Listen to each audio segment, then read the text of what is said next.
Here you are. Hi y'all, welcome to the USA Hemp Revival YouTube channel. I just wanted to pop on here and share the whole meeting of the Georgia Cannabis Commission, Medical Cannabis Commission, which happened a couple weeks ago. I have been sharing shorts on this channel. I just thought it would be good to keep in touch with what they are doing. Ideally, yeah, it would just be cannabis altogether so that we can have adult use, medical, hemp, all of that stuff managed with one committee. But it is pretty confusing in the making of it. If you remember, a couple of years ago, Alan Powell had a bill that would actually dissolve the Cannabis Commission and make the agricultural commissioner in charge of everything. And it's just a lot to comb through and figure out. So at least I want to share on this channel the video, story, the history of what is going on and how we can just stay on top of everything with communication. The conversation is very important, and you'll see it is confusing because yes, there's testimony and public testimony. However, it goes back to the legislation being in charge of what this program can do. Now, my testimony was simply asking to basically allocate more funds towards education, specifically Scribbles and I helping everyone, perhaps. And so that's something to think about too. It's like, what is possible? Where are they allocating their money? Why wasn't the video more professionally done like it usually is in legislation? Actually, I don't even know if there was a video when we did the ag hearing last year. Yeah, you know which one I'm talking about. I might do a little clip here to show you. All it is undecarboxylated weed. You put it in the oven legally. You take it out of the oven illegally. You put it in your pipe legally. You light it illegally, I guess. I'm not sure about how all that works. It seemed kind of bizarre that we don't just go ahead and make it all legal. Or if you're not going to make it all legal, give us the opportunity to have a THCA license for $250. Thank you. I also do want to say that the last time I remember there being public testimony was 2 years ago. There was some talk in this meeting about the tour that they did, I think Mary Adams called it. So I will see if I can find videos from that as well. Patients.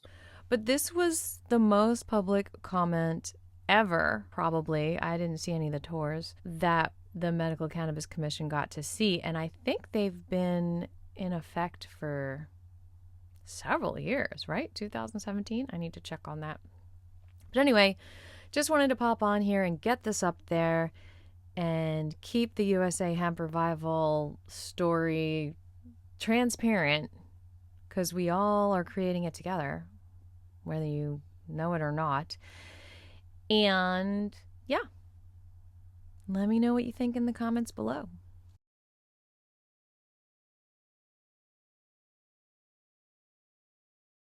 And welcome my fellow commission members. Welcome. And our staff and the public to this meeting. It's nice to be here in person. Most of our meetings are online, so it's nice to be in person and appreciate the nice space that we've got available to us. So thank you, Andrew and staff, for your perseverance in getting all this ready for us. I want to say something about a member of our staff who could not be here today. Barry Walden and his wife Sydney are celebrating the birth of 2 new babies. We miss him, and I'm sure he's watching, so just wanted to acknowledge that life event in their lives. The pleasure of the chair is, since we've got a fairly small group, I'd like for everyone to introduce themselves. And if you would cooperate with us, just your name and what group you represent. We have time for public comment later. So just name, rank, and serial number right now, if you would. So, sir, if you would start, and we'll move down this way. Hi, I'm Wesley Dunn. We have an organization called Safe Access for Everyone. It's an industry association for licensees and patients. Mr. Dunn, go ahead. My name is Drew Alexander. I'm with US 420 Doc, and we help patients get their medical marijuana cards. Great. D. Alexander, US 420 Doc. Elmore Alexander, I'm the medical director of US 420 Doc. Yolanda Rocha, recorder with the Georgia Recorder. Thank you. Here, please. Gary Long, Botanical Sciences. Mike Bradley, Mechanical Sciences. AVIVA and SCRIBBLES, Georgia Hemp Economic Revival Organization, grassroots education, 20 years. Glad you're here. Yolanda, BENNETT, Georgia Medical Cannabis Society. Angela Weston, Georgia Medical Cannabis Society. Good. Thank you. Judson Hill, Fine Federal. Nick Meadows, I love compliance. And Robin Fowler, Dental Sciences. Hi, Mary Adams, Hope Plant Wellness, patient advocate. Jeremy Davis, Truly. Randy Page, Truly. Jim Frazier, Trevona Remedy. Matthew Barsky. Thank you. And if we could have staff introduce themselves as well. Andrew, we'll start with you, of course. Executive Director of the Cannabis Commission. I'm Ashley Shannon, legal analyst. I'm Alex Wood. I can't stand because I have the laptop, but I'm the licensing manager. Hi, Rose Lawson, I'm our laboratory compliance manager. I'm Pam Jones, the director of enforcement. I'm Cameron Wood, I'm civil intelligence analyst under the licensing division. Great. Thank you very much. That went real well. Appreciate y'all helping out on that. All right, Andrew, I'm going to turn it over to you real quick for a couple of housekeeping items. Okay, we're bringing our fancy guest Wi-Fi barcode. If you haven't already figured out, here on Capitol Hill, if you're inside the building, access to cell towers looks good, but it doesn't work so good. And if you need to use your electronic devices, I want to encourage you to just grab that camera. You can scan that code right where you sit at and connect to the Commission's guest Wi-Fi free, and we're certainly glad to have you here. Speaking of electronic devices, I did not have my cell phone on silent, so if you could reach and grab yours right now, just since we are having a public meeting, we do have several people watching online as well. If you would just do us the favor of silencing your cell phones and electronic devices, we would appreciate that. If you're interested in making public comments, the Commission has added a public comment section to this public meeting. We do ask that you come and sign up. There's a sign-up sheet, if you have not already, over to the front left from your point of view where Cameron is seated at. There's a sign-up sheet, and if you will be so kind as to make your way over there, as long as the Commission affords time, we'll have speakers to speak, and the Commission Chair will call those speakers in the order that you signed up. And at the pleasure of the Chair, he'll make a determination based on how many of you sign up, how long you'll have to speak, so that we're not here until 9:30 tonight, preferably. I'll say that because I know people want it. Last but not least, last but not least, housekeeping. If you have not already figured out, the restrooms are down the hallway. So if you look at out these double doors and take a right, the restrooms are down the hallway on the left. And last but not least, in case of an emergency, we introduce staff on purpose. We don't anticipate any emergencies, but you never know these days. We live in a very exciting world and challenging times. But if you'll just look for staff, if something happens, we'll certainly give you instructions on what we need to do next. And we've done a little bit of prep work for that. I think that's everything. All right, thank you. All right, we will conduct the roll call. Vice Chair Danielle Benson. I'm here. Danielle, good to hear your voice. Welcome. Sorry I'm not there. I apologize. That's okay. Shane Hudson. I'm here. Shane, it's good to meet you in person for the first time. Good to see everybody. The advantage of being in person. Bill Prather is not with us. Jason Shepard. Here. And John Stewart. Here. And Chuck Welch. Here. All right, we will commence with business, having a quorum. First, everybody's had a chance to look at today's agenda. Unless there's any issues, I'd like a motion to approve the proposed meeting agenda for this November 12th, 2025 commission meeting. Do I have a motion? All right, we have an agenda. Also, we've got 2 meeting minutes we need to approve from the previous special called commission meetings. 2 meetings are September 10 2025, and October 8th. All right, those have been approved. All right, at this point, I'm going to turn it over to Andrew for an executive director's report. Good afternoon. Thank you, Mr. Chairman and commission members. I'll run through several items for your update and consideration for our commission meeting this afternoon. First, I always like to start out with announcements and reminders for our licensees. And as we approach the end of the calendar year, we will have some 2026 dates and some remaining 2025 dates to share as reminders here at our public meeting. First of all, the first dispensing license application renewal period for the new year will be January 26th through the 30th of 2026. The 2025 dispensing license renewal periods that remain are December 8th through the 12th, and that is for licenses that expire on December the 31st. The first of the renewal periods in 2026 will be March 9th through March the 13th, and that is for licenses that expire on March the 31st. The next announcement, the Gmcc will partner with the National Cannabis Regulators Association, CANNRA, and Georgia will be the host to the National CANNRA Conference next month here in Atlanta. Look forward to that great organization. Appreciate the work that all of my counterparts as state regulators in their respective states do, and we convene those regulators twice a year through CANNRA. To be an exciting time for the state regulators to come to our great state for the first time. Incidentally, I appreciate the opportunity to serve as their treasurer on the board this year, and I'm now the longest serving board member at CANNRA, which is really hard to believe. So appreciate the opportunity to be a part. Also want to share some updates with the commission and with the public on the patient registry. Okay, so before we hear updates on the patient registry, I thought you might be curious like me to see what goes on at these meetings. So here is an agenda. You see that there is federal policy issues and the impacts on the states. That seems somewhat productive. And then they also have workshops and breakouts and state of the states, cannabinoid hemp regulation updates. Ooh. Chemistry for the non-chemist, how to assess and communicate. We definitely don't want slave labor, human trafficking, so that's good to talk about. So another question is, who can attend? And I just thought it was kind of interesting that it is kind of exclusive. It says here that they don't really open it up to advocacy groups or even state groups or even stakeholders, which to me seems super counterproductive. I mean, why is it only a federal policy thing when there's not even legality federally, except those cigarettes from the 70s for glaucoma patients, right? It's interesting. Again, like I said, they have to be working at a national level, but also they actually make sure that you're not involved in tobacco, alcohol, or pharmaceutical industries. So that's a lot of people working and getting paid probably to discuss federal policy for something that's not even federally legal.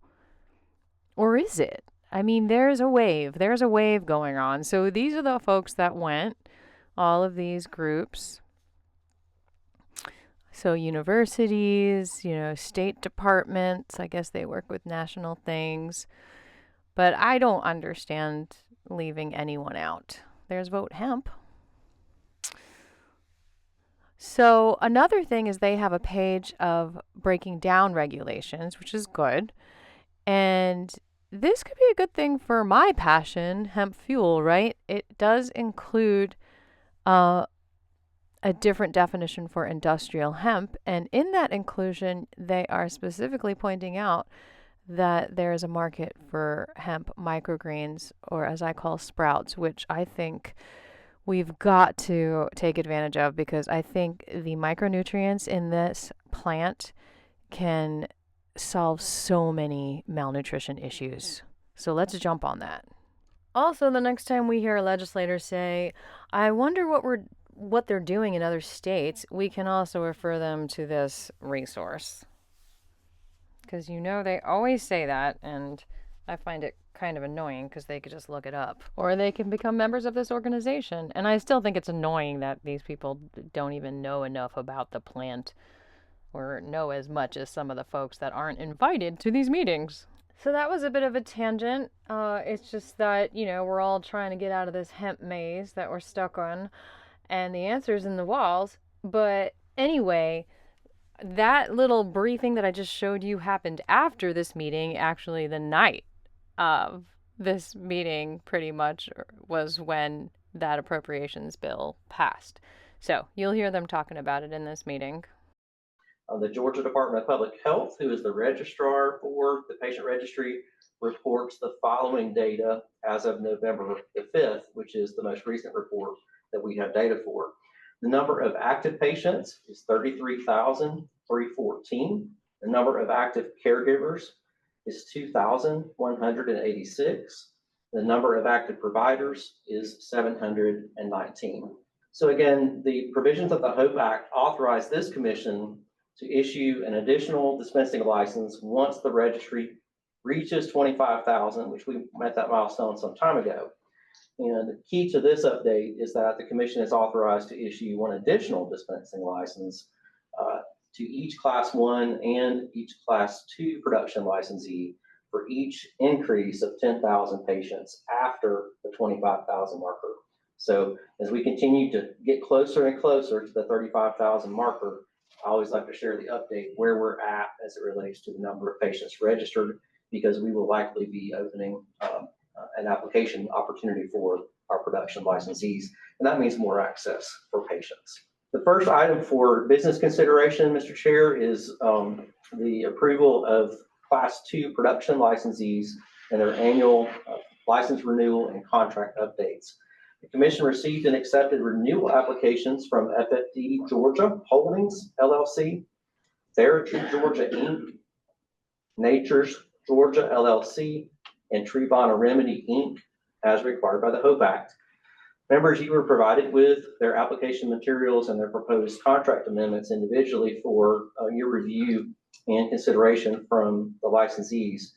And as a summary, these licensees submitted all of the required application materials in order to renew those licenses. Our staff have thoroughly reviewed those. I want to publicly say thank you to the staff, and especially in this cycle, our inspections and enforcement staff have been really instrumental and hardworking on the process for renewal. A lot of extra man hours from that division in this cycle. I want to say thank you for their very hard work. Their regular work, in addition to helping to review the submissions this year, was to go and conduct the annual inspections for their renewal. And they certainly have all passed a thorough inspection at their facility. Our recommendation from the staff is that the commission accept the proposed changes and renew those licenses and their contracts for another year. So also, Mr. Chairman, for your consideration, just to make the process very smooth for our licensees and easier for you as members, we'd also like to ask that the commission consider authorizing me as executive director to execute those contracts if you do vote favorably to renew them for the year ahead. And I'll just pause right there before going to the next business item in my report and see if you have any questions or comments on the renewals. Any questions, comments? Numbers? Danielle? Okay. Right. And the next item, Mr. Chairman, for the commission consideration, or item for your consideration, is a dispensing license application. We received and accepted one application from TheraTrue LLC for a location in Atlanta. If approved, this location would bring the total number of licensed dispensing facilities regulated by the commission to 19 statewide. This application has been reviewed thoroughly by our staff and myself, and members, you've had the opportunity to review that information before the meeting individually as well. And you can see our staff recommendation is to issue that license and get another licensed dispensing location on the map. And I'm happy to answer questions for that item as well, Mr. Chairman. All right. Any questions? All right. If we have no questions, that will conclude my report. Thank you very much. Great. Thank you, Andrew. All right. So we've got 4 Class 2 production license renewals to consider. We're going to take them one in order. And the first one is the approval of the Class 2 production license renewal application, renewal of license, and authority to execute amendment to license the contract for FFB Georgia Holdings LLC. So let me read through the desired motion and look for one of you all to move in such a manner. So I'd like to entertain a motion to accept the recommendations as discussed in the Executive Director's Report for FFB Georgia Holdings LLC, to approve their application for the renewal of the Class 2 production license, to renew their Class 2 production license number C2PR0001, and to authorize the Commission's Executive Director to execute the contract amendment proposed in their application. Do I have a motion? So moved. Thank you, Chuck. Do I have a second? Second. Thank you, Shane. Any discussion? Hearing none, all in favor of the motion say aye. Aye. All opposed say nay. Motion passes. Do we still have Danielle? Okay. All right. The second is TheraTrue. I'd like to entertain a motion to accept the recommendation as discussed in the Executive Director's Report for TheraTrue Georgia, Inc., to approve their application for renewal of the Class 2 production license, renew their Class 2 production license number C2PR002, and to authorize the Commission's Executive Director to execute the contract amendment proposed in their application. Do I have a motion? So moved. Thank you, Jason. A second? Second. Thank you, John. Any discussion? Hearing none, all in favor of the motion say aye. Aye. All opposed say nay. Motion passes. Now we'll move to Natures Georgia. I'd like to entertain a motion to accept the recommendations as discussed in the Executive Director's Report for Natures Georgia LLC, to approve their application for the renewal of the Class 2 production license, and to renew their Class 2 production license number C2PR0003, and to authorize the Commission's Executive Director to execute the contract amendment proposed in their application. Do I have a motion? So moved. Thank you, Shane. Do I have a second? Second. Chuck, any discussion? Hearing none, all in favor of the motion say aye. Aye. All opposed say nay. Motion passes. And then finally, I'd like to entertain a motion to accept the recommendations as discussed in the Executive Director's Report for Trevana Remedy, Inc., to approve their application for the renewal of the Class 2 production license, and to renew their Class 2 production license number C2PR0004, and to authorize the Commission's Executive Director to execute the contract amendment proposed in their application. Do I have a motion? So moved. Thank you, John. Second? Second. Jason, any discussion? Hearing none, all in favor of the motion say aye. Aye. All opposed say nay. Motion passes. All right. Now we're going to move to the dispensing license for TheraTrue Georgia. I'd like to entertain a motion to accept the recommendation for approval of the dispensing license application as discussed in the Executive Director's Report, and to issue a dispensing license to TheraTrue Georgia LLC as applied for and reviewed by the Commission. Do I have a motion? So moved. Second. Thank you, Jason. Got a second? Chuck? Second. Any discussion? Hearing none. All in favor of the motion say aye. Aye. All opposed say nay. Motion passes. All right. So at this point, we're going to move into a public comment period. As Andrew said, we're going to call your name in order, and we'll get that list in just a minute. Let me say we've got, I think, 2 minutes set aside. Staff will be keeping time, so we ask that you limit it to 2 minutes. Appreciate your help on that. I will underscore that this segment, public input, is very important to us. This is a fundamental part of our American system of government, and so we take that very seriously, and as such, provide that time in our agenda whenever we are in person. So we appreciate y'all's willingness to share with us. We don't know unless you tell us. So we appreciate y'all being here and willingness to talk. So if I can get a list, we will go ahead and proceed with that. All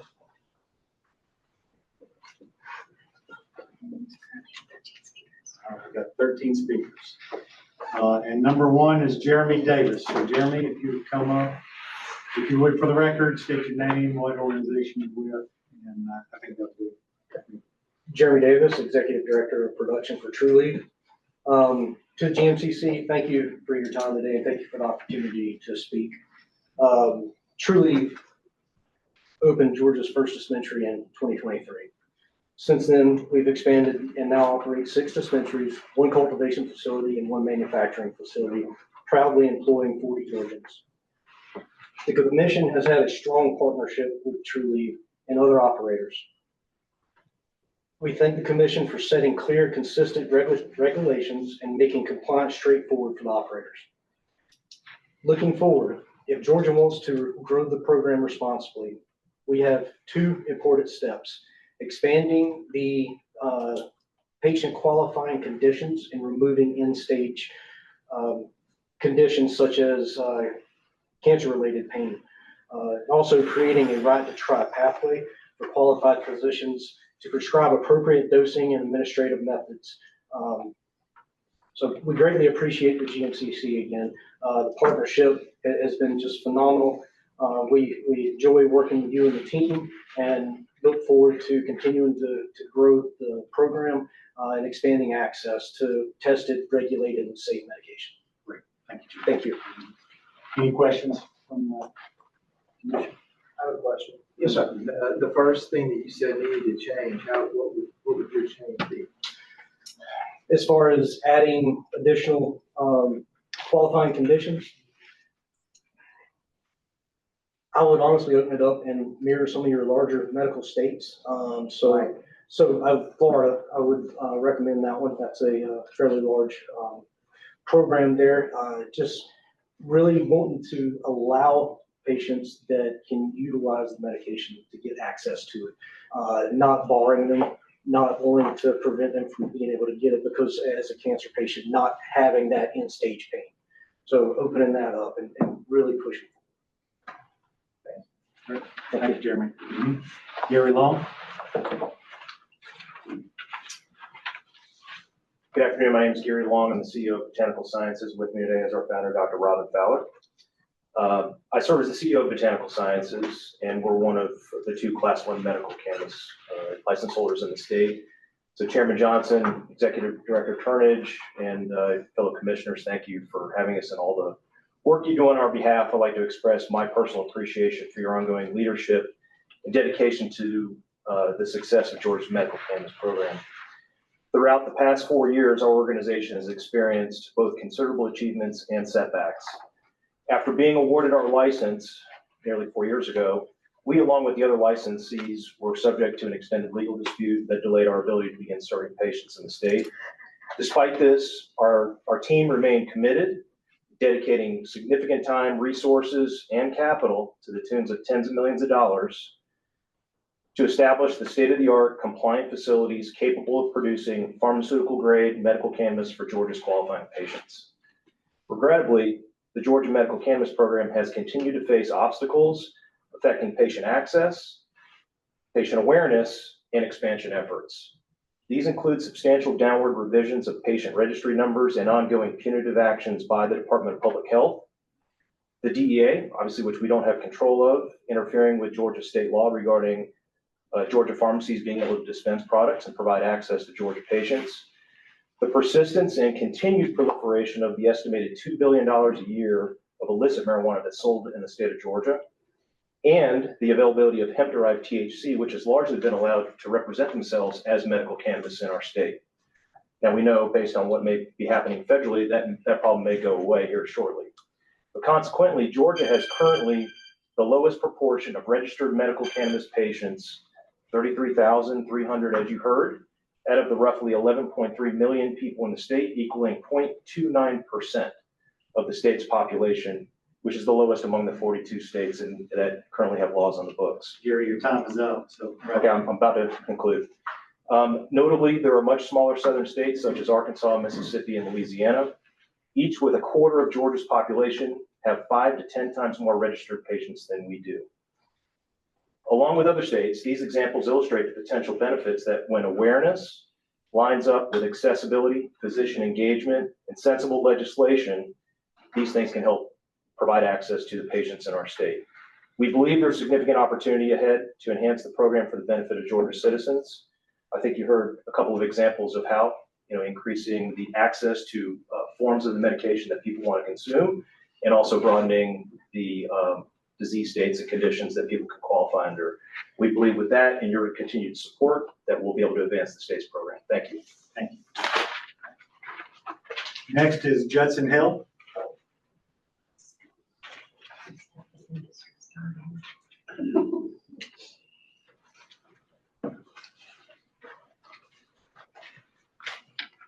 Thank you, Chairman and Commission, for having us.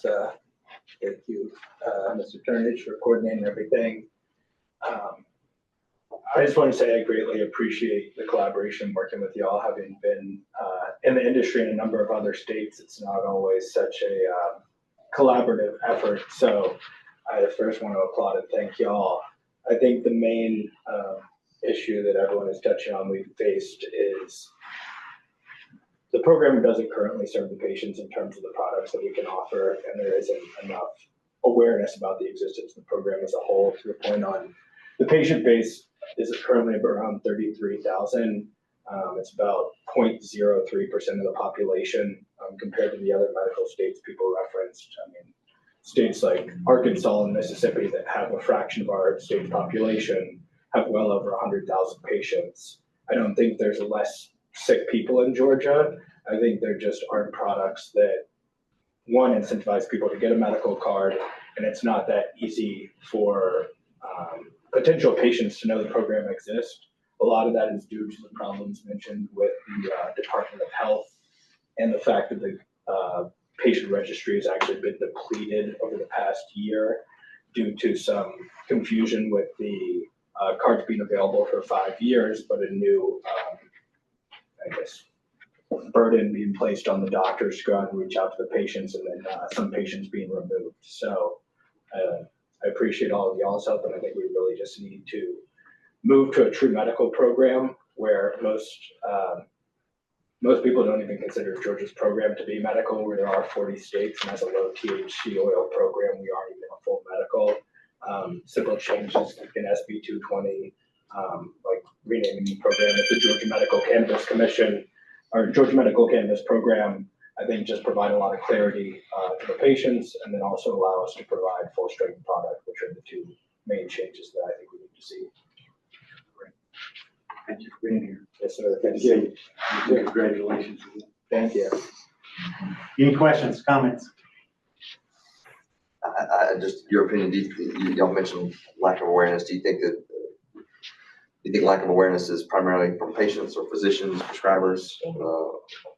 All of the above. I mean, I'm sure us all being in the industry, if you poll the audience of the average Georgian, most people don't even know that Georgia has a medical cannabis program.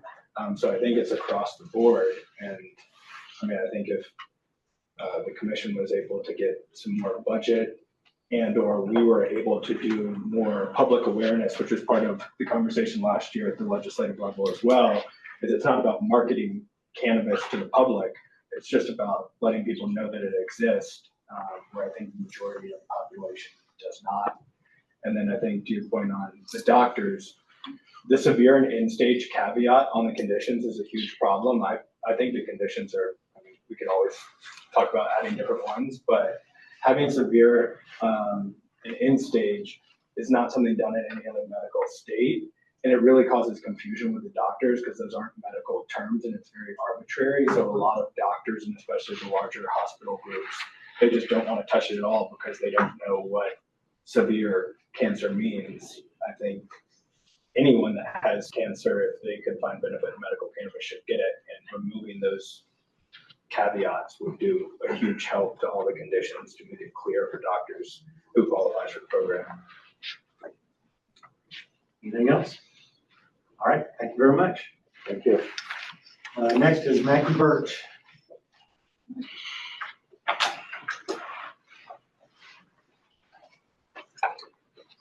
Hello, and thank you. Mackie Barge with HCA out of Dublin, Ohio. So we are in the process of currently expanding our cultivation right now. So we're excited to hopefully get our products to market in the near future. Still currently looking for retail sites. I've been in the industry for about 12 years and just want to give big kudos to the collegial relationship between the commission and the licensees. I've seen successful programs in the past, and that open dialogue becomes really important for the overall success of the program. Although I haven't had any actual interaction directly with staff, my people wanted me to tell you what a great job your people are doing and how much they appreciate the help in having us get open. Not to belabor the point, but what we've heard from a lot of people tonight is we've got to make the process easier for people to sign up as patients. And one of the big things to focus on is the overall cost of the cards. Most states, the cards are around $50. I think we're averaging around $165 here in Georgia. There's also a notary step in there, which is really cumbersome for a lot of people. So I think overall, looking at the overall process of how you sign up, whether that's telemedicine or the process in which they get cards, you can assist with getting the cards. If you have somebody that's sick, can they get assistance from family and how that process works in order to make it as easy as humanly possible. Obviously, product sets need to be expanded in order to meet the market. If we don't meet that market, people will find these products in the illicit market. One thing we will hear about tonight, knock on wood, and I've already promised to win on this, I'll probably be wrong, but we fully anticipate Congress moving forward with banning intoxicating hemp in the market. One of the biggest things that we could do as a commission would be to advocate the governor and the attorney general now with the changing guidelines to crack down on these illicit products. The vast majority of these illicit hemp products are from the CCP. They're not Kentucky-based farmers or North Carolina-based farmers or Georgia-based farmers. And we need to get these products off the market and push people into a regulated, clean product. And I think if we work together as an industry and with the commission to educate people that these are not approved Georgia products, we can get them into a regulated market. And I think it's critically important for the safety and the health of our patients. Thank you. Any questions, comments? All right, thank you, Maggie. Appreciate you traveling down here. Thank you. Mary Adams. Thanks. Mr. Chairman, hi everybody. It's nice to see you again. Thank you for allowing me the chance to speak. I represent about 3,000 patients in Georgia right now of the 33,000 that we have. I speak to patients all day, every day. And I speak to the Department of Health every day. What our patients go through is incredibly frustrating. I want to take a minute to refer back to this listening tour because everything that we've already talked about, changing the name of the program, it misrepresents the program because we have a low THC oil program. You've got the licensees here. They don't just sell oil. They sell capsules. They sell syringes. They sell all kinds of things.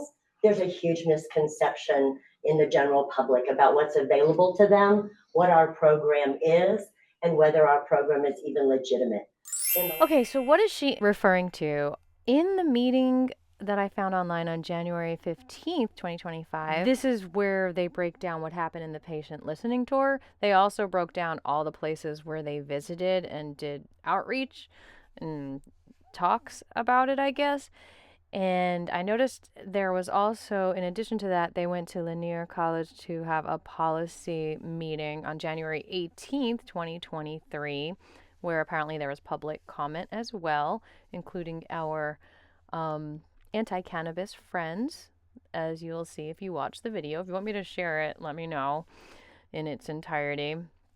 And then also, besides that, I remember the very last time there was public testimony besides the 2024 tour, which I couldn't find any videos for except the one where he's breaking it down, which I'm about to show you a snippet of. On November 1st, 2023 was the last time I remember there being public testimony when I watched it online, and it was just one woman. I do want to share her testimony in its entirety. Unfortunately, like this one, the quality of the video and the sound is not very good, but at least it exists, right? Patients indicated that they need more product types. They also indicated a desire to have access to higher THC levels.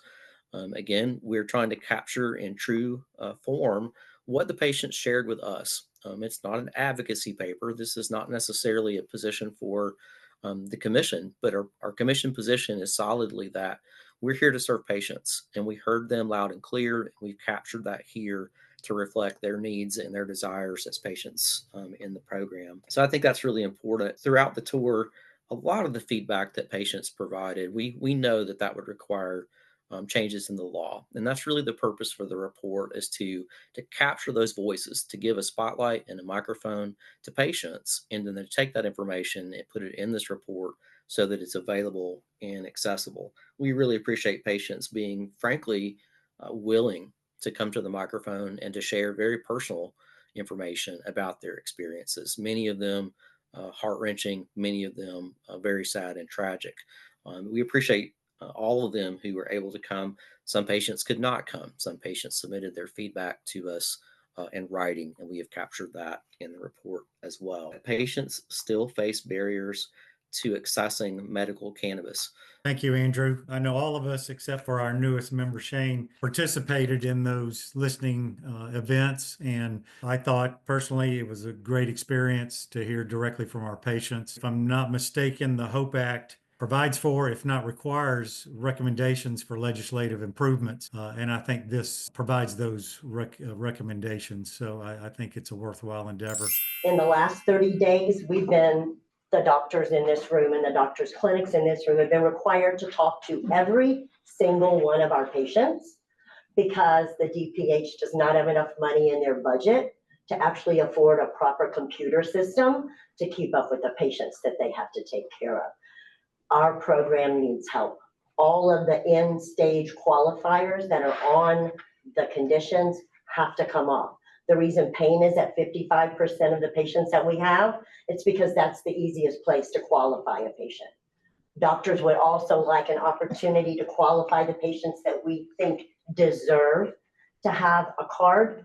In Florida, as been referenced before, anxiety and depression, female gynecological issues. There are many things that need to be put on that list, sleep disorder. But if you don't want to list all of them, a physician's option would certainly be something. You trust 713 physicians right now. It'd be great if we could educate them as well. I would love to help the commission learn more about medical cannabis. I've been doing this for more than 10 years. So let me know what I can do to help support what you guys are doing. We appreciate every chance we get to work with the commission and the commission staff. Thank you so much. Great, thank you. Any questions for Mary? Oh, sorry. All right, thank you. Thank you. All right, next is Jim Frazier.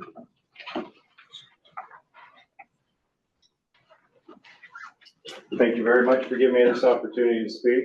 My name is Jim Frazier. I'm the Senior VP of Remedy. Sorry about that. You know, there's been a lot of good comments already made. I want to echo this, because I think that as, you know, the program continues to grow, I think in order to be able to build a robust program, I think that the collaboration between everybody in this room and with the commission to sit down, because there's a lot of people in here with multiple state experience. We've built robust programs in other states. We have great knowledge on how to do that and how to drive that. And I personally would be more than happy to be able to engage at any level to be able to sit down and talk about that as well. But I think some of the biggest things right now that are facing us is definitely the limited amount of conditions that patients or new patients can qualify for to be able to do that. I think that is definitely one. I think once we get the acceleration of velocity of patients coming into the program, you'll see a lot of these, you know, these programs and these, you know, the operators now be able to expand their footprint and build a much stronger company. I mean, let's just, you know, face it, we have to be able to generate revenue. And the way we do that is we build a program out. We have to be able to build that patient base. You know, in the state of Florida, we have over 900,000, almost a million patients. Those are, you know, I live and work in Florida as well. I run the state of Florida for Sanctuary Medicinals as well.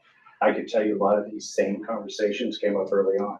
A lot of these same problems and these roadblocks, these bottlenecks came up. And I think that if we collaborate as a team and as a group and as an organization and as a platform in the state of Georgia, together we can build this program out. And like I said, you know, I'm more than happy to engage at any level, offer any type of expertise and knowledge that I have. We have, even as a company, to bring in additional resources to be able to help as well. Thank you, Jim. Great. Any questions? I have a question. Sure. And I'm listening to what everybody's saying. I think everybody's sort of pinpointing the same thing. Right. I'm just curious, you know, do you think the industry, either on your side or the patient side, is viable as it is now? Or is it critical that there are changes to it? So I think there's some critical things. I think there's some critical roadblocks and bottlenecks right now that is holding the whole platform and program back. And if these are not addressed, we're going to continue to, you know, it's almost a little bit of quicksand. Because if we do not expand that patient base, we can't expand our businesses. We can't continue to thrive and be able to reinvest capital and put money back into the communities and do the things that we want to do. Be good community stewards and be able to build companies here, but also be able to help as many, we're here to help as many medical patients as we can. And without the help and support and some of these roadblocks taken out of the way, that's not going to happen. You know, there needs to be a goal, and maybe there is a goal you have set on how many patients that we want to hit every single month. What is that goal?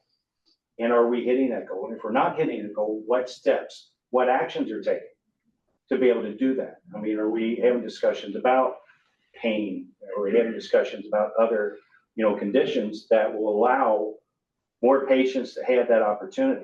I can tell you personally at, you know, Trevana, we actually have now, I mean, because we talked about the cost. The cost is definitely a factor in some of these smaller communities. In Milledgeville, I can tell you is that we've given out thousands and thousands of cards and, you know, literature and education and things like that. We've got a ton of people that will go all the way through the sign up and they stop right when it comes to the payment. Because they've taken the time, they've taken the energy and effort to fill out that application and all that information, but they can't afford it. We personally, as a company, have taken on some of those expenses. We've got notaries, folks on our staff that are notarizing, so the patients don't have to pay the $25 to have it notarized. But you've got we have, you know, people doing, you know, cards for $65, $85, $95. But then we still have the $33, I believe, DOH charge for them to get their card. So, you know, other states, I mean, that's not that far out of line with the other states, but I think that until you get enough people in it, it's just like anything else. Once you have a larger group of people in any type of organization or platform, that will draw more people into it.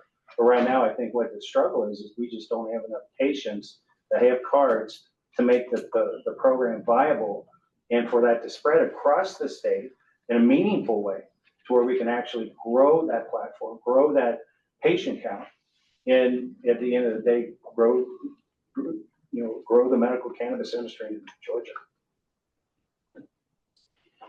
Any minutes? Okay. Thank you. Thank you, Jim. All right, next is Yolanda Bennett.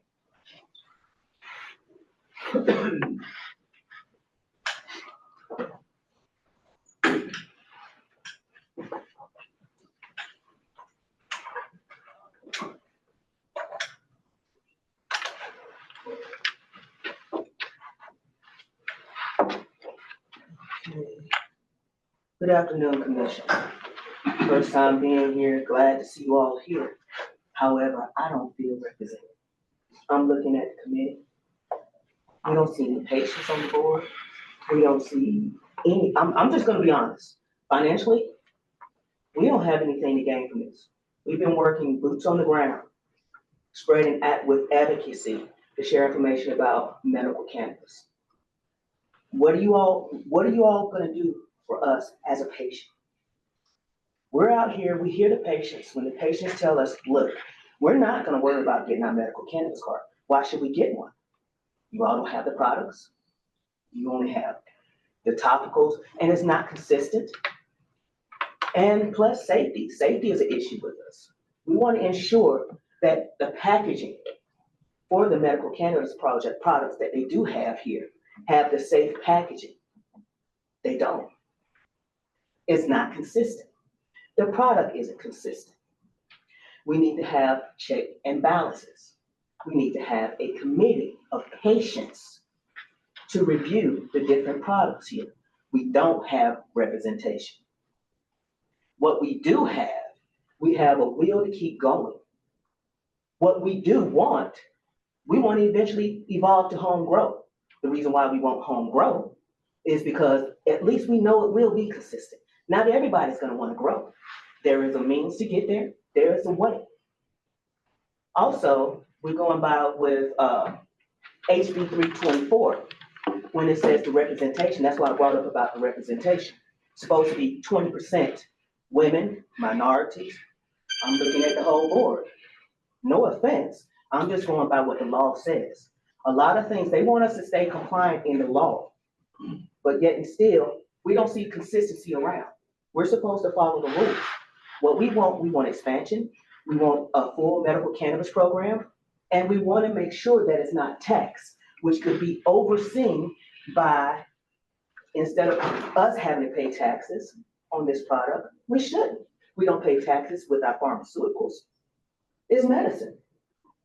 So that's it. Like I said, we'll be happy to work with you. And also, if you all would be more open to work with local organizations.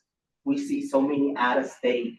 We understand in the beginning, I remember Dr. Edwards in the beginning, he was the chairman before. He made a statement down there in Columbus and said, look, we're gonna ensure that we do not have, everybody out of state was gonna be homegrown, Georgia grown.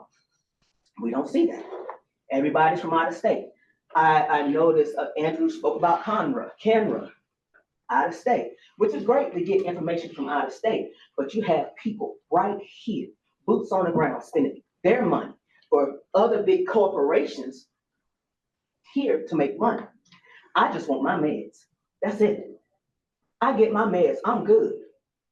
But I don't want to squash the CBD stores, like they said, the HR 4121. They're talking about that on Capitol Hill now, about eliminating intoxicating hemp. There are scientific properties to THCA that just the regular THC Delta 9 does not have. THCA, they use that for nausea. There's a scientific study that THCA is needed. There's a support to where the CBD stores can also support the medical cannabis companies. Your time is up, so wrap it up. Okay, I'm gonna wrap it up and I'm gonna let you know. I hope that you all can change it so that you all can say, you don't know. I wanna let you know, as a patient, as a citizen, I don't feel represented here. I would like to see more patients involved. I would like to see more people that look like the masses here in Georgia, because you'll probably be able to draw more people in and start seeing more of us. So, okay, yeah, we can be a part of this program. But thank you for your time. Before you leave, any questions, comments? Appreciate you being here. Quick commercial break, since I don't have regular patrons that fund this. This is all just from my heart. So if you'd like to support me, I do have an affiliate link for this product that I very much believe in. It is redox therapy, basically like one of the best antioxidants you can put in your body besides persimmons and durian. And it comes in this salty tasting water, and then also they make this incredible gel. You guys, this is so pain relieving. It has helped me personally with my carpal tunnel, a dog bite that I got. It's just so quick in its healing abilities. It's so cool. Like, I've even put it on like a paper cut while it was still bleeding, like just a dollop of this gel. I just looked at it and it just healed up. So, and it lasts forever too, this big bottle. So yeah, check it out in the description below, or email me at usahemprevival@gmail.com. Yeah, I think that's it. And yeah, let me know if you want to sponsor a video. There are sponsorships available. And I also do have a general fundraising link that you can go to right there. It is a modest yearly wish, which comes to about, I don't know, not even a few $100s a month, or it comes to like a few $100s a month to help with website, the videography stuff, the editing tools, the newsletters, the photo stuff, the events, which costs money, the time for editing, the parking at the Capitol. So if you can help at all, that would be amazing. Anyway, back to the video. Thank you for everything. Thank you for watching. Thank you for sharing. Thank you for subscribing. Next is Elmore Alexander. Dr. Alexander. I appreciate you all being here. Thank you for having me. I'm going to be very, very brief. I'm on the front lines, take care of patients. And what I need everybody to understand is that when you are taking care of patients, this is a specialty. This is just like neurology. I have been a physician for over 35 years. This is one of the most difficult. I've done every aspect of medicine that you can think of. Intensive care unit, I've delivered babies, I've done it all over the years. And right now, medical cannabis is one of the most difficult specialties that I've ever engaged in. And so when we look at doctors not having the information, one, we don't have the programs to teach it. I'm having to even get a lot of my information from another university. I'm in the University of Colorado right now taking courses. I'm always taking courses. This information is always changing. We don't have enough research, but we definitely don't have enough products. I cannot take care of my patients adequately. Our servicemen, they have multiple comorbidities. They have anxiety, sleep problems, they have pain, they have social anxiety. All these things are treated differently. Some of them have cancers. They're treated differently. We need different products. I can't do it with just one little juice that we have here. We have to have real product. We have to have flour. We have to have different ways of administering it because it works differently in the body. Inhalation is different than topical. It's different than oral. Sublingual is different than oral. It lasts a different amount of time. Just to give you an example, if I have somebody who has anxiety and they have a lot of problems, I can't give them something that's a stimulant, all right? So I'll give them something that will allow them, one, to have at least 4 to 6 hours of relief inside their system. So we'll give them something orally, but then they'll have breakthrough. We need to give them something sublingually. But then you have somebody who's having an attack outside. They need something immediate. They need an inhalation. They need a vape. They need something that's combustible to get into their system right away. So we need to expand the program. We need to definitely talk about the different conditions. You know, the number one problem that my patients have across the board, and I just need you to think about this for yourself. If you're not sleeping, I don't care what condition you have, I can't help you. I cannot help you. So why don't we have insomnia on there? Why don't we have sleep disorders? That's gotta be there, that's basic. Anybody that comes to me, the first thing I ask is, are you sleeping? If they're not sleeping, their pain's gonna be intensified. Their anxiety is gonna be worse. When you get up in the morning, if you are anxious, you're gonna go to your job and you haven't slept all night, you got a problem already before you even left the house. Dr. Your time is up. You wanna wrap it up? I'm done. Okay. I'm just passionate. That's good. Any questions? I have a question. What conditions are you treating primarily? I'm treating just about everything. Believe it or not. What are the top? Okay, so, well, yeah. Again, Mary talked about it. You know, sometimes we have to get people in the program. Right. So rather than talking about that they have cystitis, you know, chronic cystitis, a female, and she's having problems with that, or she has endometriosis, okay? I'm gonna say that, you know, it's just pain, but she's got other problems. So, you know, a lot of these problems that you're seeing, these diagnoses, and they're coming up and you see PTSD as the number one thing, probably behind it is that they have anxiety. But a lot of times they're not diagnosed because people have anxiety, have traumas that they've been dealing with. See, people don't just have anxiety. Something happened to them. But you're making us go into all this depth to even get to the right diagnosis. You know, so we're having to take care of our patients and we're having to backdoor. You know, I'll be honest about it. Yeah, I'm backdooring some of my people. You know, I have people that have been raped. I have military personnel that have been raped in the military, you know, and they're trying to deal with this every day. You know, that's not a diagnosis.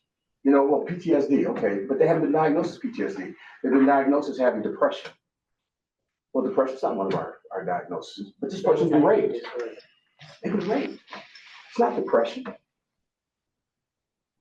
So, you know, we're jumping through hoops to take care of people. And I'm a physician. I shouldn't have to jump through hoops to give you care.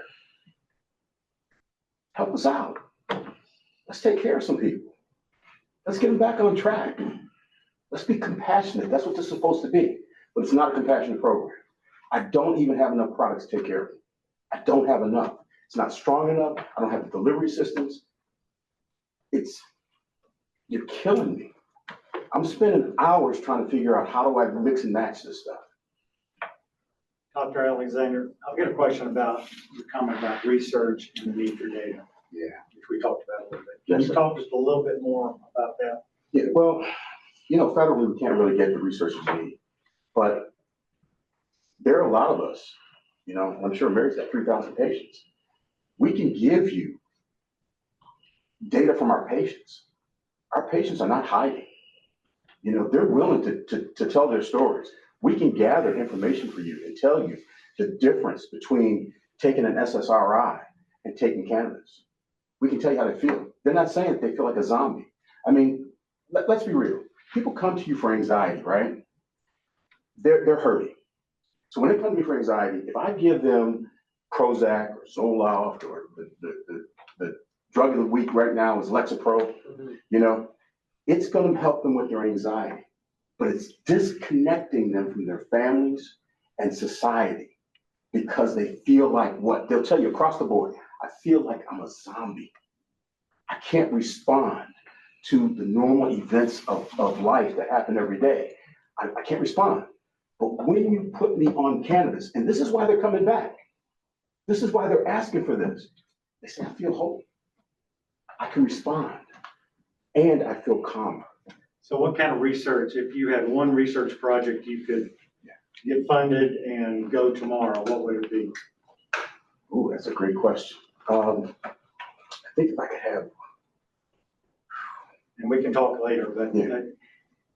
I'm very interested in the research and the data. If we didn't have, the problem with the federal government, I would love to be able to see some consistent products that we get, from the dispensaries, have them make it for us, and that we give this to our patients. We take one of the conditions and say, okay, let's go head to head with, let's do anxiety. That's the easiest one right now, okay?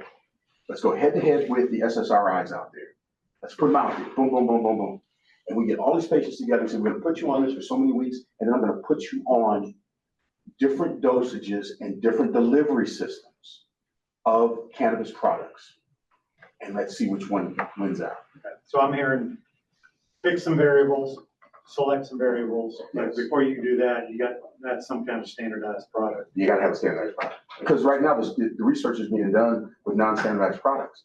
Even the ones that are done nationally. A lot of times they're telling people to go out and buy some type of flower, and everybody's getting different flower, and then they're coming back and they're reporting. Well, there's different amounts of THC in it, there's different amounts of CBD, CBG, all these different things. You can't do a real study on that. So we have to have standardization of it first, and then, let's go from there. Appreciate you being here. I have a question. Yes, sir. In your opinion, what state does it the closest to how it should be done? Yeah, probably 2 states. Okay. Maine was right there for a minute. I don't know what happened to them. Colorado, they have a great system where you can actually call in, or you can go into one of their facilities, talk to someone who is an expert. They have a database, and then they're picking the flower that you need according to your condition. There's like 1,800 plants now. So this is Maine or Colorado? This is Colorado. Colorado. And California's trying to do a few things too. But Colorado right now, they're really trying. They're trying to really match the type of plant that we have with, we call it the chemobar, with the chemical makeup with the condition. And that's when you're really practicing medicine. Got 1,800 plants out here. Some of them are really great for seizures. Some are really great for depression. Some are great for sleep. Some are good for pain. They have different chemical makeup. They're not the same. And we need access to that. Right now, I have 3 main products that are tinctures. You got 20 to 1 of this, 20 to 1 of that, and I need something in between. Thank you. Thank you, Doctor. Appreciate you sharing all that. Next is Scribbles.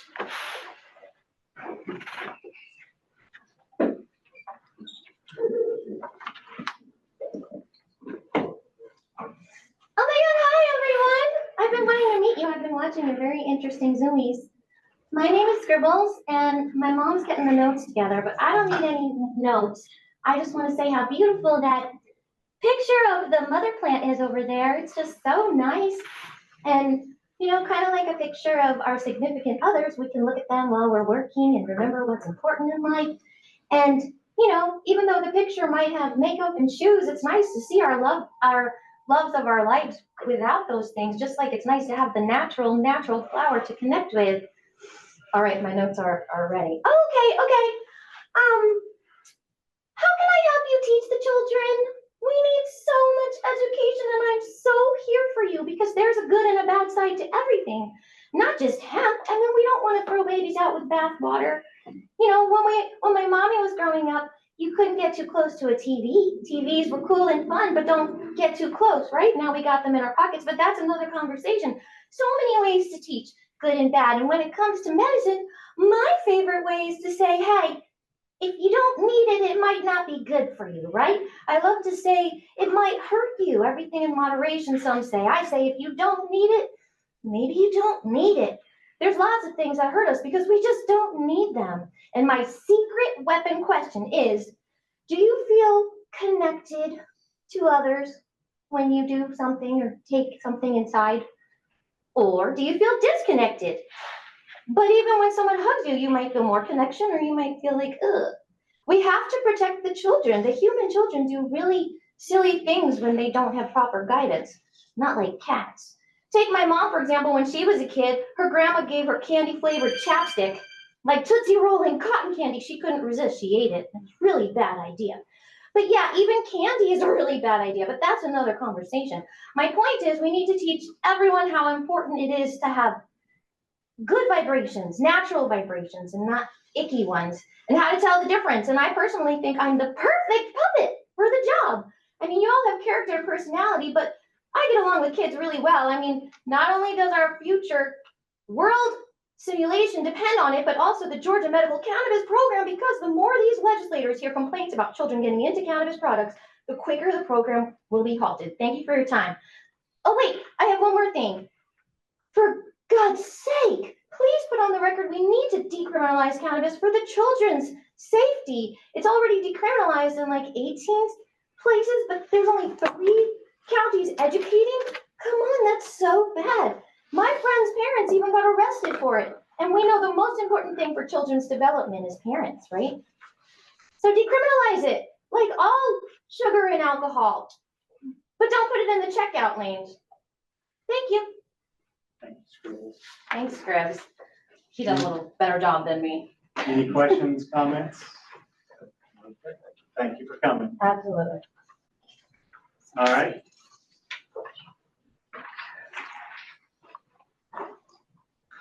We've got a few that want to comment via Zoom. We're going to wait on those.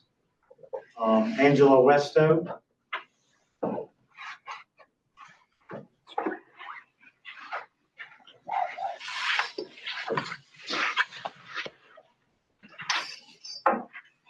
Westo or Weston? Weston. Weston, sorry.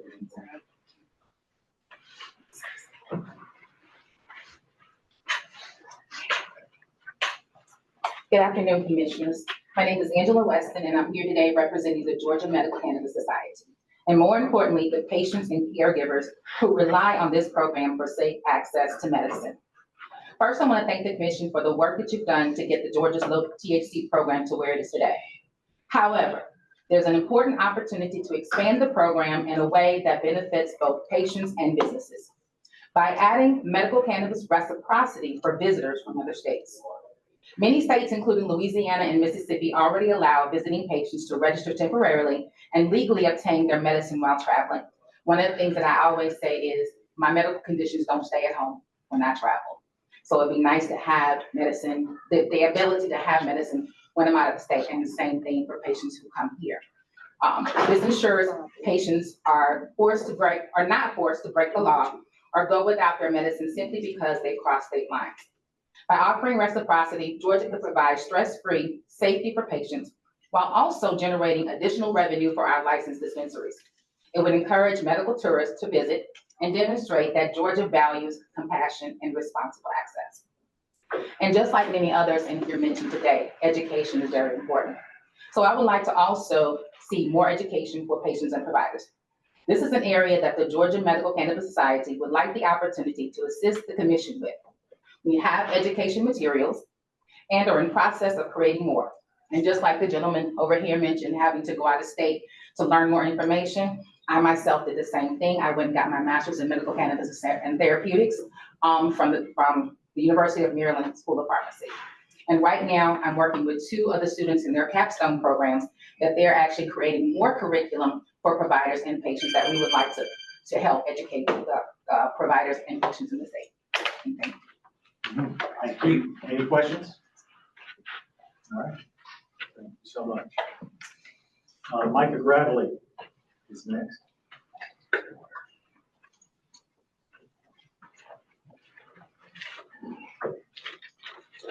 Well, thank you, board members. Mr. Chairman, I didn't anticipate or didn't come to speak. However, I heard a few things that I thought were important to address, some questions from the committee. And I'm standing up here as in the capacity as the former author of the bill that created this board, that created the 6 licenses. It was what we could get at the time. A lot of the testimony that has been heard today, a lot of the concerns were the same concerns that we battled with back then. It was a new program. Georgia was leading the way. I think there was a lot of apprehension, a lot of caution. But I wanted to address a few of those. Removing the end stage, I think, is really important. It's key. I still get calls today from constituents, from patient groups that have been diagnosed with cancer. These were folks that were supportive of me during my time carrying this legislation. And they're calling and saying, hey, I supported you back then, but now I've been diagnosed and I don't know what to do. I don't know where to go. So ending the end stage section, I think, my own father was diagnosed with cancer and I was the author of the bill. And I'm thinking, hey, I did something that could help you, but my father's not in stage. And praise God, he got a clean bill of health, but he did have to go through chemotherapy, and being able to treat, not in an end stage capacity or segment of his diagnosis with cannabis would have subsided nausea from chemotherapy. It would have provided or given him an appetite as he was going through this type of treatment. However, he wasn't in stage, so he didn't qualify. I think to answer your question, Board Member Stewart, and cut me off when you're ready. To answer your question of, are there not a lot of patients that know about this? Or do people just, aren't they not aware? That original legislation, we had education centers that the licensees could stand up, that wouldn't have product, but they were simply there to educate the public on if you're a qualified diagnosis or if you're a member of the public, you just want to know what's going on. Those things were taken out of the bill. I think that there is legislation now that does have the proper marketing and education elements to that legislation that would allow those citizens or our citizens in the state of Georgia to be educated on this. Also, I wanted to talk about, Board Member Hudson had said, when you see expansion, what do you mean? I think looking at other states that mirror Georgia, Utah, Mississippi, Arkansas, a lot of times you hear this, well, we don't want to be compared to California. I'm not asking that either, but there are states that really look like Georgia, that feel like Georgia, that have the same makeup of legislature. They didn't have programs when we started, and they've surpassed us in their programs. Again, Utah, Mississippi, Louisiana, Arkansas. These are programs I think that we could look at to say, okay, what's your registry look like? What does your expansion look like? To go further and answer your question, what would you expand it? The two that come to the top of my head, and these were two that were debated on the floor back then, lupus, ulcerative colitis, would be two things I think immediately that could be added to the expansion. But a lot of the things that the previous presenter said was issues dealing with the female anatomy. I think we see a lot of need for that. It's going to require legislation. It's going to require legislation. And I want to say this as well for the record. You all are here on your own volunteer time, and I appreciate that. I think a lot of times you get looked at as help us. A lot of what you do are subject to the legislature. I mean, you guys are upholding what the legislature does. I also wanted to say from a research and development process, when the doctor spoke and said, you know, how would you stand that up? Is it a double-blind placebo? Is it field testing? I worked with and visited Clark Atlanta, just right across the way here. Clark Atlanta is one of the #1 research institutes in the nation, I know, east of Mississippi, on prostate cancer, and would love to be able to do testing and to be able to see the results and how patients respond with cannabis medication on prostate.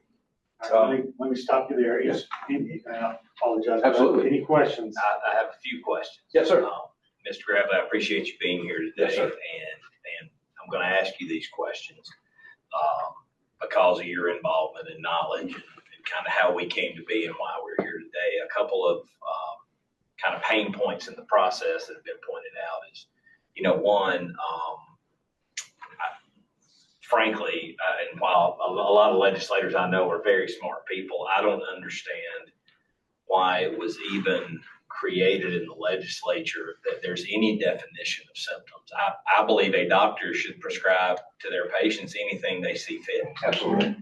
And I felt like we as a group, state government, you know, all this, strike this, add this sickness, take this out, stage this, stage that.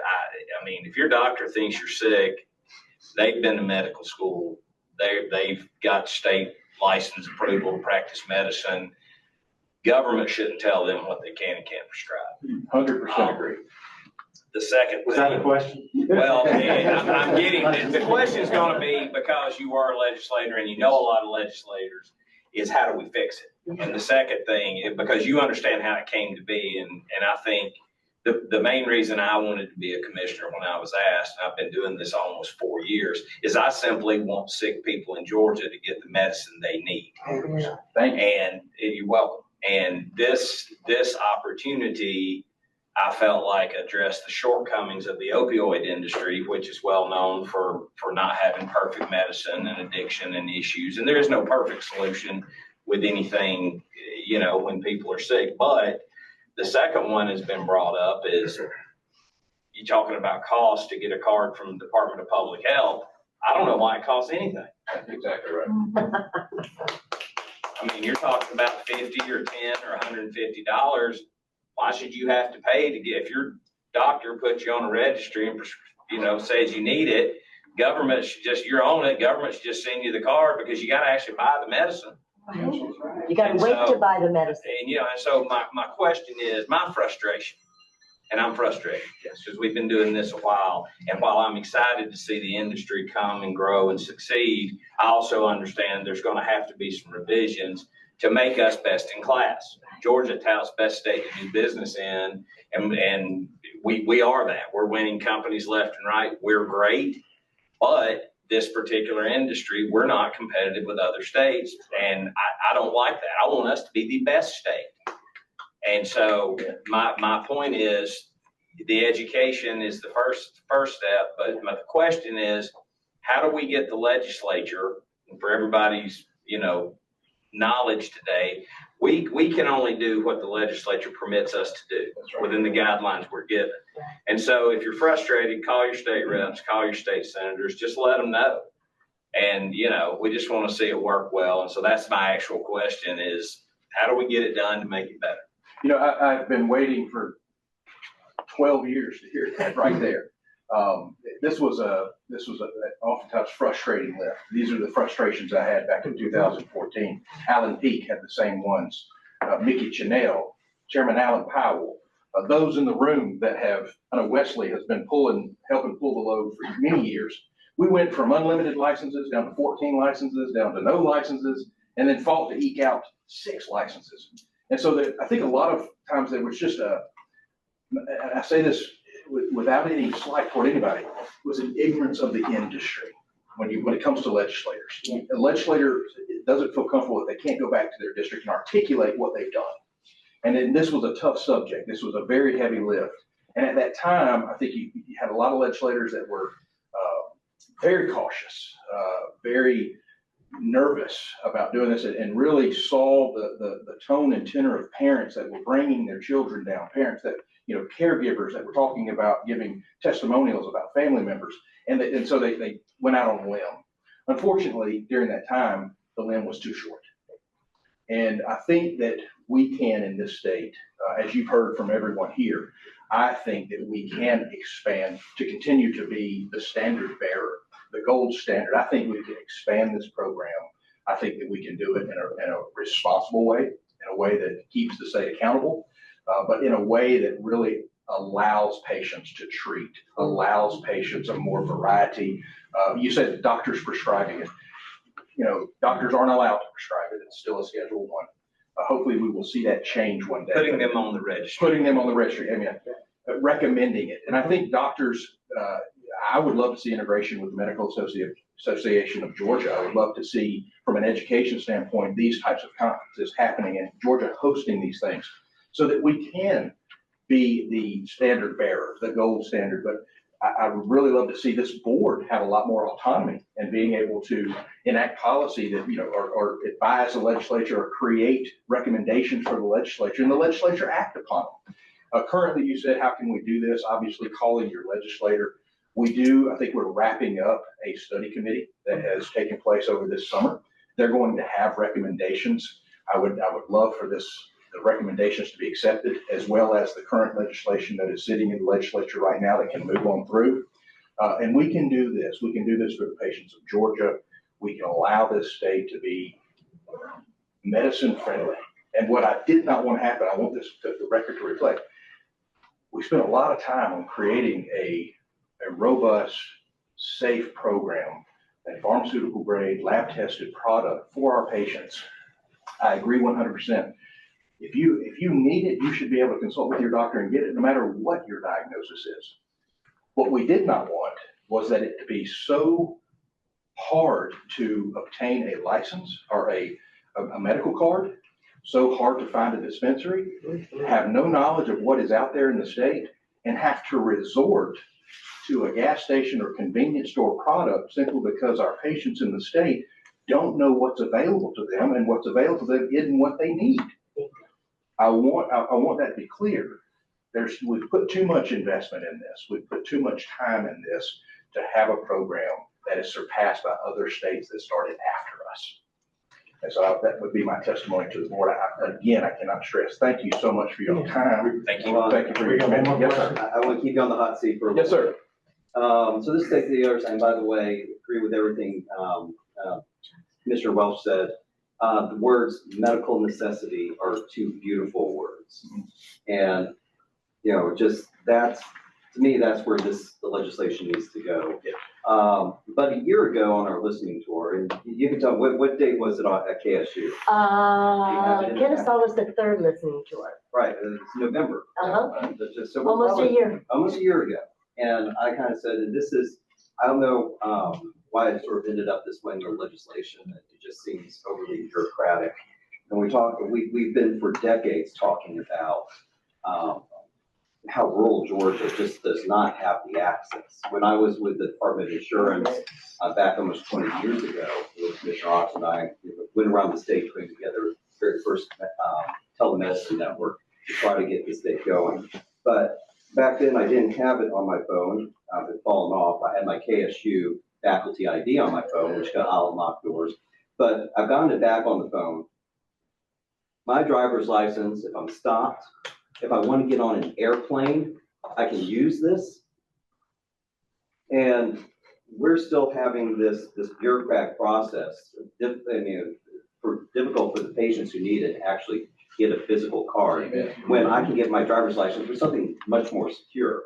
It also sort of I mean, so I guess I should have a question since otherwise I'm just preaching. What was the thinking putting together the legislation of having bifurcated processes to try to put everything together? Was it just the Department of Public Health wanted it, or was it just the legislature didn't know where to put it, or because the commission hasn't created yet? It just seems like a lot of hoops the average Georgia citizen has to jump through in order to get access. I would 100% agree. I think this should be the most accessible card in the state of Georgia. You had a lot of agencies, we don't want it. A lot of federal caution of what these agencies would, could federal funding be withheld? Is there any type of licensure that could be withheld? This agency was over from a governing standpoint. So I think there was just a lot of information that we didn't have at the time, a lot of fear at the time. I do think that it needs to be with an agency that wants to embrace it, an agency that wants to see the process, see the patients move through in a smooth fashion.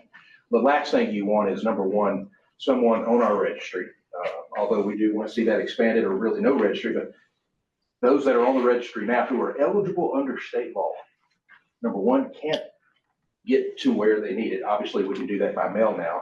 But then when they get it, well, I don't have a way, or I don't have access to go into a dispensary and picking up medicine.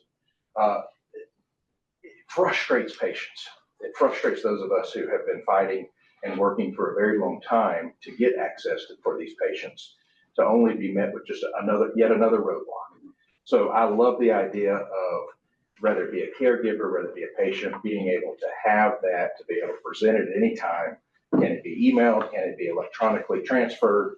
However that needs to happen, I would be here in favor of ease of access for patients to get their medical card. There's no way, you cannot tell me that 0.0003% is representative of the patients who are sick in this state that would qualify for medical cannabis. And then being able, once we do have that registry where it needs to be, then being able to access it. That's just, it's something that I think we have within our grasp, the ability to change, the ability to make better and right for these patients. And kind of a quick follow-up along the lines, and in terms of accessing the information now, is there any discussion with the Georgia Medical Association and answer as well on this? Because, I can say the State Bar has actually created a practice group for this type of law, which Wes and I are both on. In fact, I paid my extra $25 to join the practice group just because I'm the commission. Is there any discussion or thought going on? There may be. I'm not privy to those. The old saying, when you're out, you're out. I try to keep it up to speed and in touch as much as I possibly can, but I'm not privy. There may very well be, but I'm not privy to those. We do have other speakers, but I got one quick question. Yes, sir. Does DPH exercise any judgment or assessment in that certification process? Or is it just administrative? I would, Mr. Chairman, that's a great question. For fear of answering that incorrectly, I would defer to somebody here that could give you the correct answer on that. All right, thank you for your time. Next is Drew Alexander.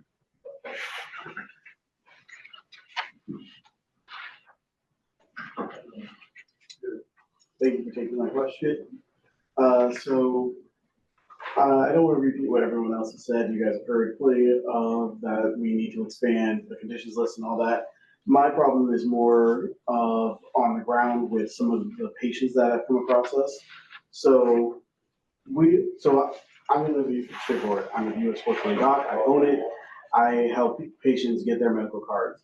And one of the things of being on the ground is you also hear some of the problems they come across that don't necessarily come across through any of the other systems. One of which being is there are some companies out there who state that they get the Georgia card and they have not given a single card. It has been a problem with the approval process and that they seemingly can skip over all of the checks and balances that you guys have placed in the system in order to just get people's money and run off with it. I don't know if they're Georgia-bound companies or not, because my research into them has been hit or miss. Sometimes you sign up for a card online before someone realizes that you're just trying to fish and see if they're legitimate or not. But the biggest problem is like there have been people who have stated that they went online to try and get their medical card and gotten completely ripped off, and they don't believe in the program because they believe, oh, it doesn't exist. We don't know if it actually is legitimate or not. And for them, they've already gotten ripped off. Why would they take another risk? So that has been one of the problems that I've come across. And originally when I started out, I thought it was just going to be a small problem, but it's actually pretty big, as there are a ton of companies that have just seemingly realized, hey, we can just go have them submit their information, go through it, and get the money from them. Even some of them have had their identity stolen because of it. So it is a problem that I feel like really needs to be addressed in a timely fashion, so that way no one else loses their money or identity to these scams. Any questions? Thank you for that. Doesn't surprise me though. More reason to make it free, like you were saying. That takes that. All right, thank you, Drew. All right, we've got 2 people who had signed up for Zoom, but, I could call them. well, Speaker. Alex, I'll defer to staff. One of them said she'd be on, but the other one. You have someone that wants to call in, and it's totally at your discretion if you want to, so them calling and do it by speakerphone, I'm okay with that. Our Zoom is not set up for the public to call in. Well, I'm gonna lean on in the area of inclusion, so 2 minutes. And speaking of that, I just also wanted to say that I hope that hemp Congress thing doesn't pass, because I think it's important to see it as one plant. Let's skip to the next person. Yeah, I just felt bad no one defended it. Good evening, everyone. I'm Dr. Yolanda Henderson. Thank you for me. I had a Hold on, you're a little staticky. Try again. Okay. I am the first medical cannabis school that is approved by the state, Children also Secondary Education Commission for the past 2 years. And I've had 10 students. I've been trying to get education here in Georgia for the past 2 years. That's for my renewal, and I can't even tell you the amount of passion that I've had. That I've had 2 doctors in the state of Georgia take my class. I educate all people from seed to sale. I even educated people how to get a license, and I have no representation for the commission. The board is not listening to getting students. I will have them take the courses for free. I just want to educate everyone on this medical cannabis. People are talking about going to other states.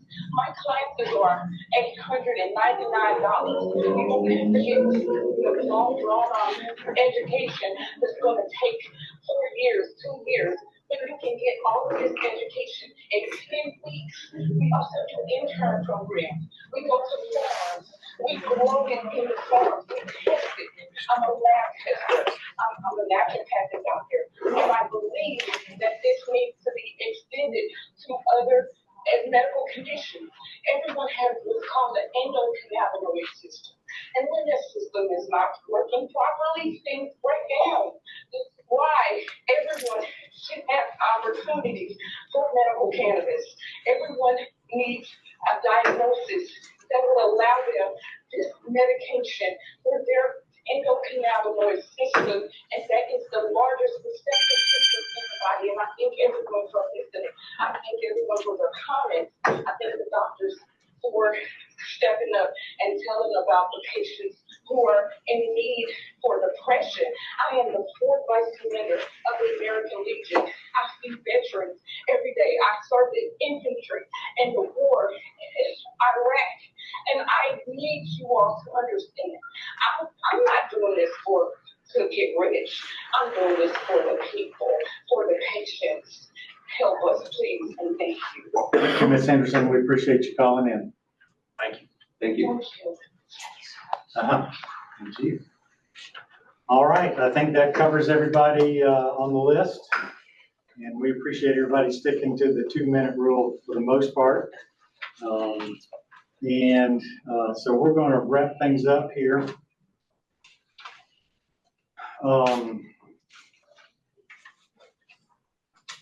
Couple of folks I need to recognize, and that is the Governor Kemp, for his support of the commission. He's been a great partner.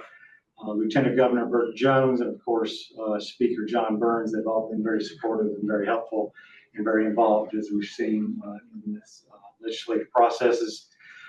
We've got several partners that have been working with us. Department of Public Health, the Board of Pharmacy, the Georgia Composite Medical Board, and the Georgia Department of Administrative Services. They've all been very close, and I didn't see the Attorney General's office on this list, but I need to add them on here as well. So very thankful for them. We appreciate very much the relationship we have with the licensees. And we too appreciate the collaborative relationships, and I think it's working real well. And so I need to tip my hat to Andrew and the staff for setting the tone of that relationship, in addition just to all the hard work they do on a daily basis. So thank you all very much. And of course, we need to emphasize that the patients are our focus. That's why we're here. And together we can help better serve their needs. So appreciate that partnership in doing that as well. So before we adjourn, I'm going to open the door to any other comments from the commission members. Any comments, questions y'all would like to say or ask? Okay. Hearing none, I'd like to entertain a motion to adjourn the meeting. So moved. So moved. Do I have a second? Second. Does anybody want to talk about that? I didn't think so. All right. All in favor of the motion, say aye. Aye. All opposed, say nay. We are adjourned. Thank you all. Thank you.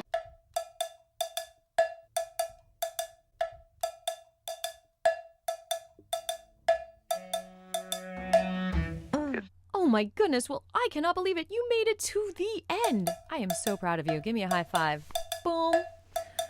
Well, my friends, as you heard, some people were talking about what they were about to do federally, and they did. The hemp ban did go through with appropriations federally, November 13th, I think it was, which means it goes into effect November 13th, 2026, if it's not taken out of effect. And there are a couple of attempts to do that already. I think Rand Paul and Nikki Mace both submitted a bill. Maybe it was Thomas Massie. I don't know. I will catch you up on that soon. In the meanwhile, there are 2 videos that I put up to help you see what's going on federally right now. So I'm just going to end by saying I personally, and invite you to say this too, I make an outstanding agreement to honor and respect cannabis as a plant for food, free to be planted, harvested, and processed by all. I break any past contracts known or unbeknownst to me that has taken away my freedom and security, by but not limited to being lied to, punished, shamed, blamed, or manipulated. To finish the prayer, that is linked below as well. It's called My Sacred Agreement. Also, stay tuned. December 21st, 2025, we are having our annual event. Where? What time? It's probably going to be early, 11 or noon. Where? I'm still figuring it out. I would really like it to be outside of the city. So I'm feeling out, talking to different speakers, trying to maybe also bring in the Zoom. It's time to strategize, my friends. This is our year. We've got to make sense of this. We've got to free this plant. And we also have to come together as activists, as a village, and decide, what do we want? What is our priority? How much do we have to give? How much time do we have to give? How do we make this so that we are receiving good energy and good vibrations and not being eaten up by any kind of bad vibrations?